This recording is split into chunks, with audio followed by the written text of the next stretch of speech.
Hi there. Welcome to the From Lab to Launch podcast by Qualio, where we share inspiring stories from the people on the front lines of life sciences. Tune in and leave inspired to bring your life-saving products to the world. Hi, everyone, and thanks for tuning in to From Lab to Launch by Qualio. I'm Meg, your host. Glad to be here and really excited for today's episode. Really quick before bringing on our guest today, we'd love it if you'd rate the podcast. It's easy to do and share with any of your science or nerd friends. We know you have some.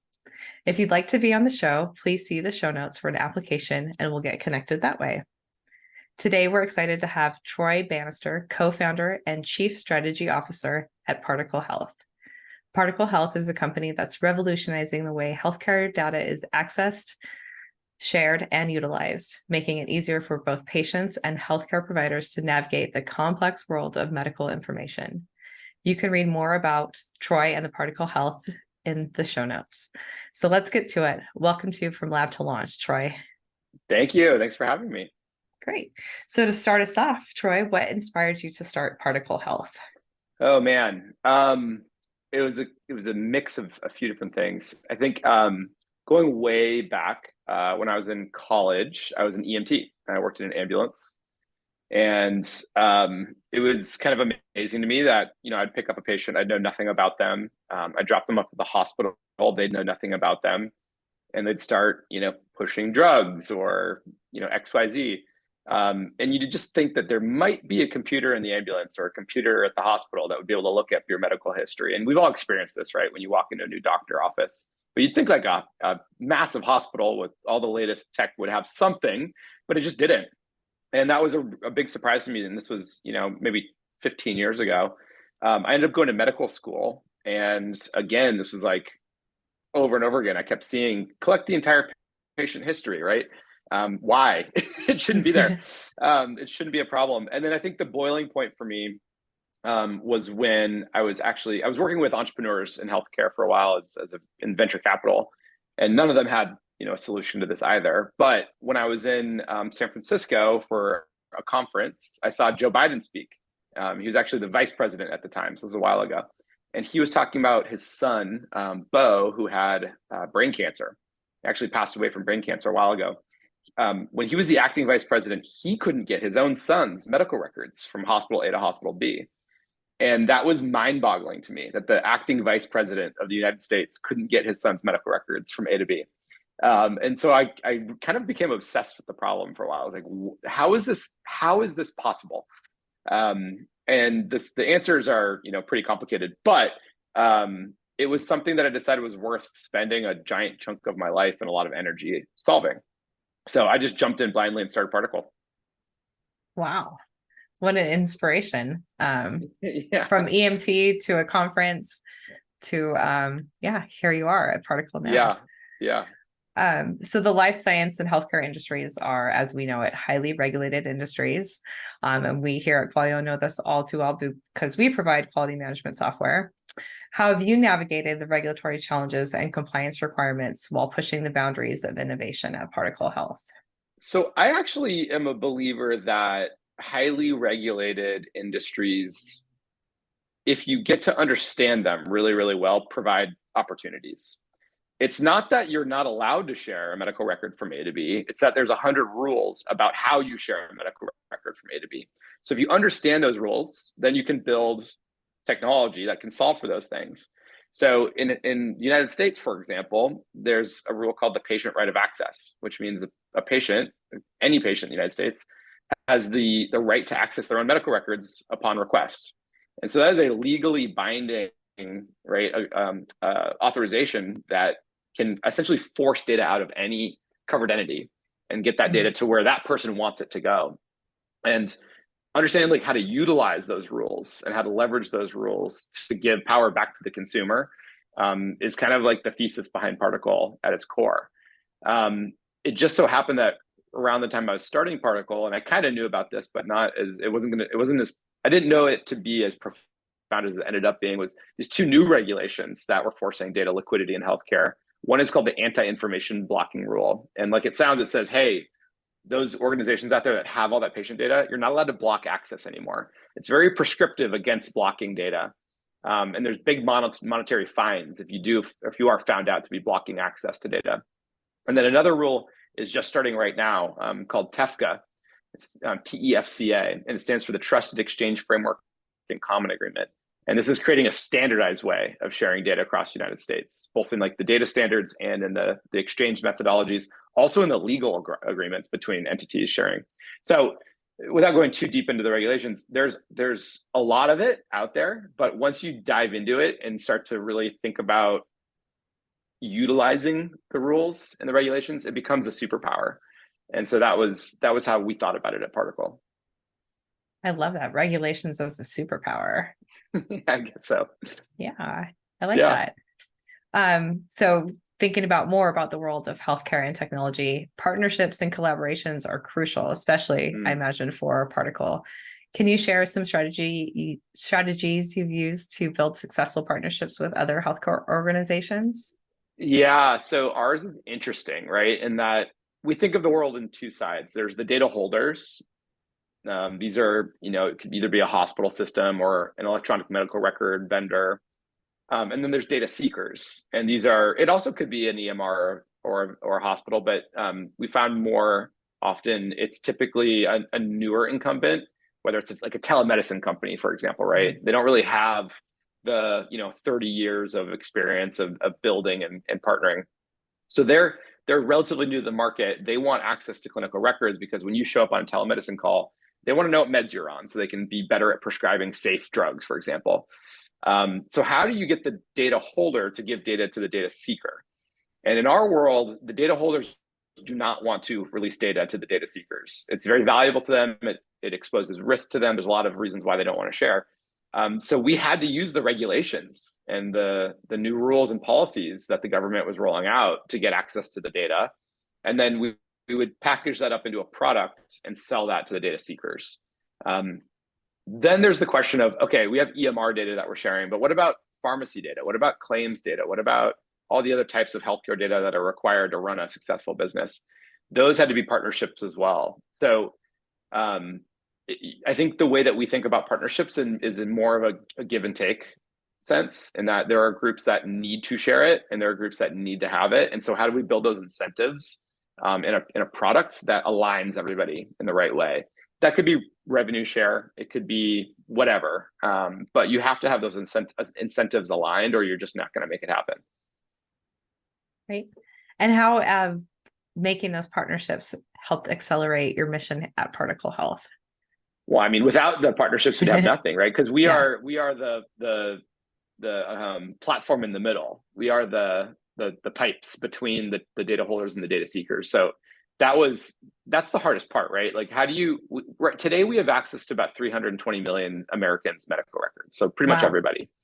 But you don't just get that on day one. You have to build it up and up and up. So we had to kind of look for the highest entities on the food chain that could get us the farthest, the fastest with one swipe.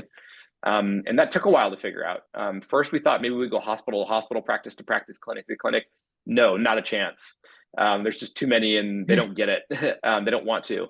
Then we thought we'd go state to state. There's state health information exchanges that we could go partner with. Those were really difficult to work with too. So then finally we kind of said, let's just go from a national perspective and try that. And that worked really well. Interesting. Yeah. I would think the local ones would be easier, but you think so? Interesting that was not your approach. Yeah, I think what's interesting is as you go down, right, from federal to state to local, you get another layer of regulations and policies, right? There's a federal rule, HIPAA. We all know HIPAA. Every state has their own privacy framework, and then every organization in that state has their own local policies and practices and regulations. So the farther you go down, the more layers of reasons to say no. Gotcha. Oh, these regulated industries. I know. So this is speaking of more data security and privacy, patient privacy. Those are paramount here in healthcare. What steps have you taken to ensure the trust of both patients and those healthcare providers, those data owners, data seekers in your data sharing platform? Yeah, it's interesting because we don't debate this very much at Particle because the answer is always what's the maximum we can possibly do. Like we just have to, right? So, it's all the basics, like all data is encrypted at storage and in transit. It's all that fun stuff. Then there's all the certifications that we did. We did SOC 2, we did High Trust, which is a healthcare specific Mhm. security standard, which is a huge one. And then there's all the extra stuff on top of that that isn't even required by High Trust, but we do anyway. Like for some of our customers, we just delete the data. Like there's no risk if we don't hold it, we just delete it. So there's extra things we do on top of even the industry standard, gold standards for sure. Going above and beyond sounds like Yeah, Particle's goal there. Great. yeah. We just can't risk it. That's Yeah, just not a game you want to play. indeed. Yeah. So the journey of a founder is often filled with ups and downs. Can you discuss a significant challenge or setback you faced while building Particle Health and how you overcame it? Yeah. Okay. So here's a funny one. I don't know if I should name names, but there was. So I mentioned earlier the question for us was how do we go get everybody's medical records, right, and make an API for them? Mhm. Um, and the big challenge was we can't go do this on our own as a small startup with very limited amount of cash runway. We have to go find somebody we can work with. And so we went to a vendor who will not be named, and we worked with that vendor.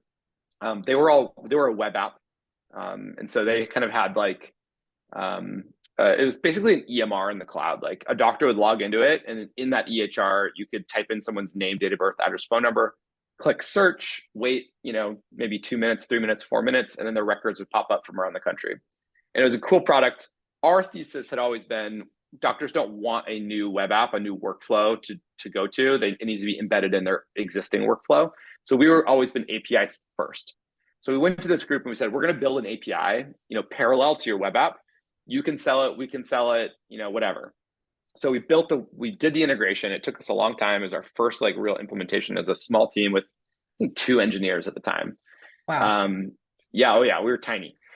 We did the implementation. We built the API. We got our first customer, and I actually remember we were up all night, several nights, because we would get a list of patients from them that they wanted us to pull records on, so that when those patients showed up at their appointments the next day, the doctor would have the medical histories on hand to treat those patients with. And we were up all night typing those patients' names through the API, downloading the data, and getting into our customer system. And we had to do it all night. So we ordered pizza and we're drinking Coca-Cola at 3 a.m., over and over again, typing, double checking. We had a whole process in place to double check it was the right record, all that stuff.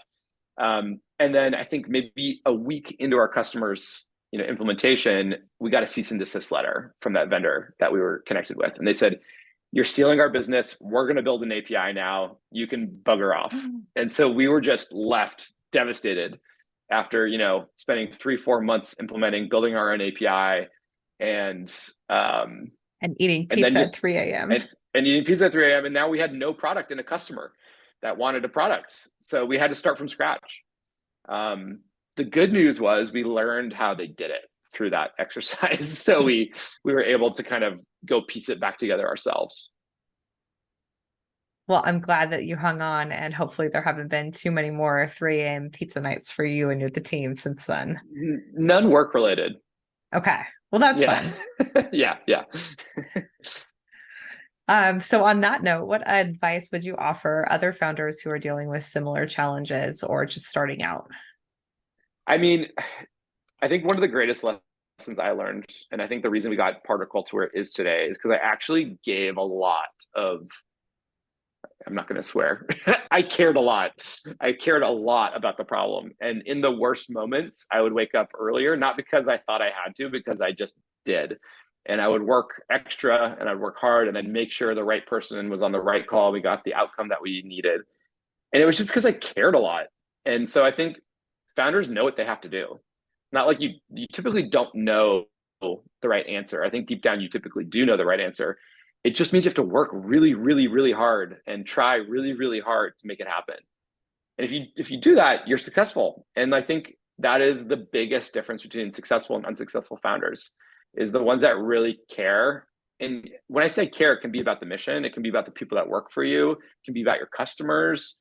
It can be about money. Like if you really want to make a ton of money, then you might wake up early and try. But that's the thing that really got me over the line. I really cared about the mission. I really did. So I would wake up early and try really, really hard for a long time. It almost killed me. I have gray hairs. You can't tell because I'm blonde, but I got gray hairs in there. And that's just because I really cared. So I think that's my greatest advice is if you're going to start a company and you're going to commit 5, 6, 7, 8, 9, 10 years of your life, and it's either going to be a 1 or a 0, typically, right? Either the company is successful and you find an exit, or it's unsuccessful and you don't. And so I think if you want to find that exit, you have to pick something you are truly passionate about. Otherwise, you just don't have that extra oomph, and the competitors beat you. That's great advice. It's great advice for our new founders out there. Yeah. I think having that ethos behind what you're doing every day when you hit those lows is really great advice. I think that probably kept you going through that struggle with that vendor. And there's a lot of struggles in the earlier, I think around Series A time range, plus or minus 6 months around that, there's just constant issues. The market's falling apart, or your, best employee leaves, or your best customer, quits on you. There's always going to be a handful of these things. No one gets away with a perfect, growth, startup growth pattern. So you just gotta, they're there. I think the thing I always told the team is we are on a road and we're driving down the road. The road has potholes in it. Some of those potholes you're going to be able to swerve around. Some of them you're not. It's inevitable. You're going to hit potholes. So what do you do when you hit a pothole? Do you pull over and get out of your car and quit? No, you keep going. You're on the road. You got to get to the end. You're on the path.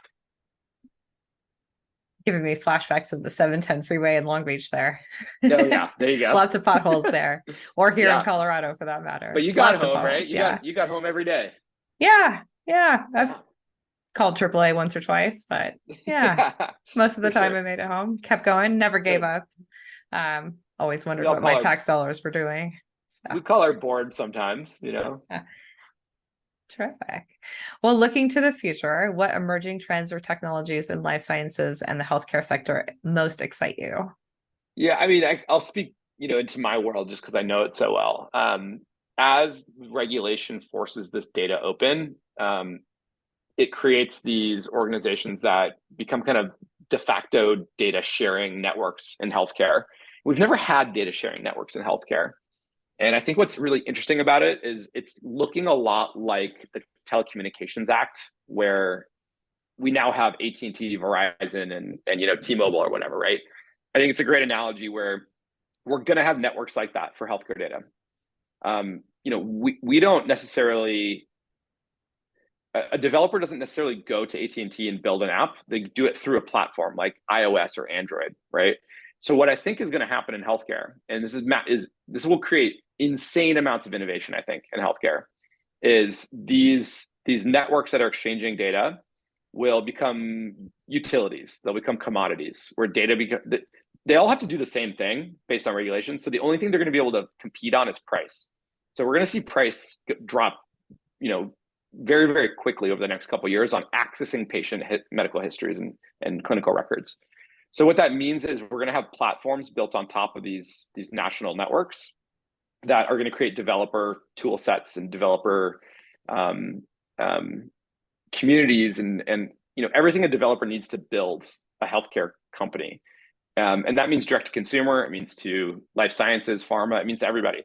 So fast forward 5 years, patient data is going to be cheap. There's going to be these powerful platforms built on top of them.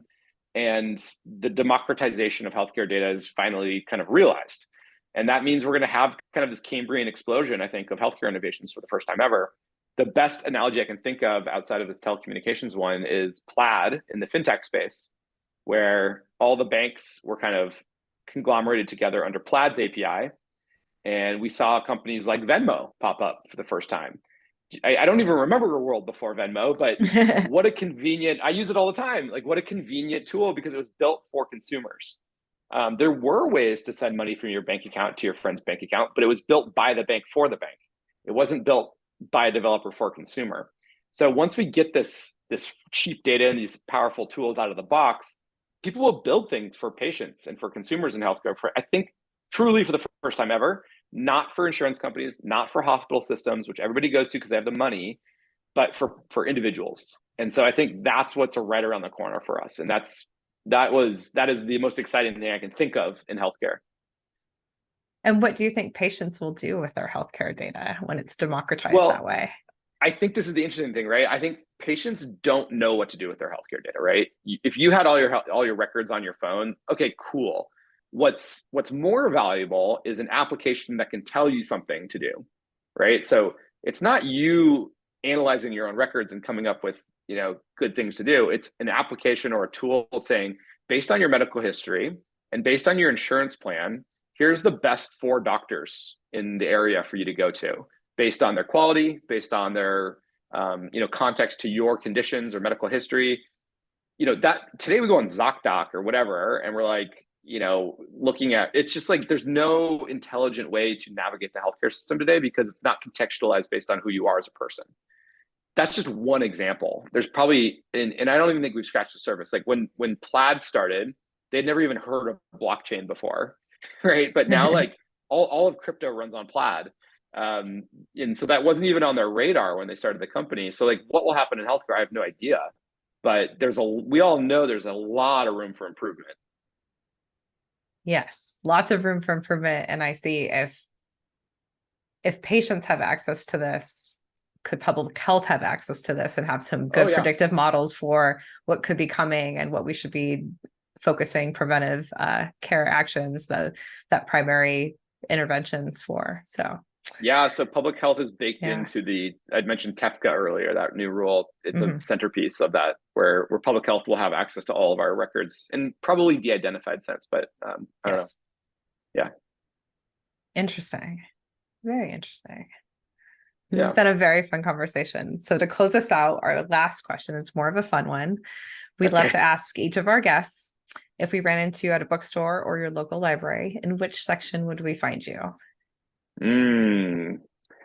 Right now, probably sci-fi. Okay. I think sci-fi. I've been reading some sci-fi books lately, and I've been kind of on a little streak. You're very forward thinking, so that doesn't surprise me. So. Yeah, maybe. Yeah.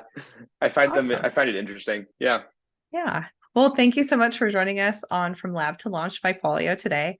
Where can our listeners go to follow along and connect with you, Troy? LinkedIn is the best. I'm on LinkedIn all the time, so shoot me a message on LinkedIn if you want to connect. Great. We'll post that in the show notes. Thanks so much, Cool. Troy. Thank you.